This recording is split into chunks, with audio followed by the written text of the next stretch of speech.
Кукалдаш. Кукалдаш в переводе это молочный брат в переводе, да. Они раньше правители вообще. Это тот, который я спросил, Кукалдаш. Да, правители отдавали своих кормильцам, которые были здоровыми, начитанными. Вот они отдавали кормильцам. У этой кормильцы был тоже сын. Он вместе с Абдуллаханом II вырос. И когда Абдуллахан II возвелся на трон, эта медресе одна из больших, потому что здесь учились около 300 учеников. Да. И считается самым высшим учебным заведением в того времени. Они высшие заведения тоже делились на степени. Көкілташ медресесі Орта Азиядағы ең көне медресенің бірі. Бұқарада 16 ғасырда салынған. Медреседе қазақ даласының небір дүлдүлдері мен әулие әмбелеріне білім берген ғылым ошағы болған.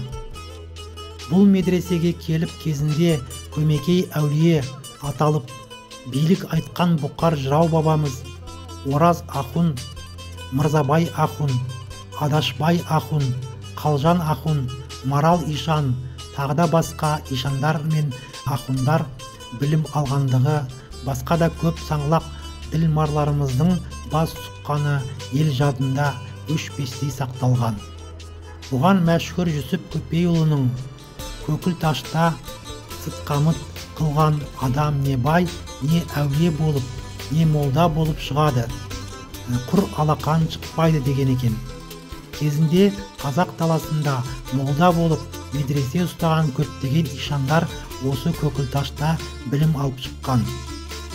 Көгелтас деген Бұқарадағы әйгілі медресенің қалай салынғандығы туралы аңыз әңгімелер көп. Соның бірі Көге жалғыз өзі мешіт салуды бастайды. Ақыры өз қолымен мешіттің іргесін қалап, ешкімнің көмегінсіз мешітті жалғыз өзі тұрғызады. Әбден бітуге жақындағанда ғана шеберлерге құрылысты аяқтап, сырлап шығуға рұқсат етеді. Бояуы қырық құбылып көзді ұялтқан салтанатты жаңа мешітті көргенде Бұқар халқы таң тамаша қалысты.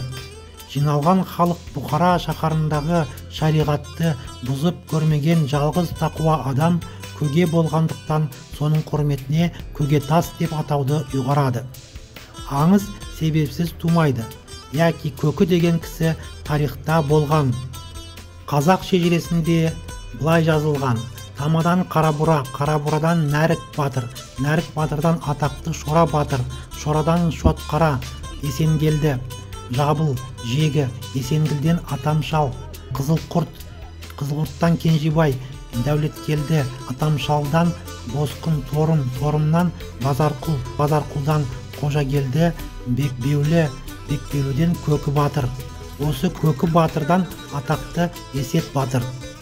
Қазақ шежіресінде осы Көкі батыр деген батыр болған, осы Көкі деген кісі тарихта болған және осы Көкілташ медресесін салдырған қазақтан шыққан ірі тұлға.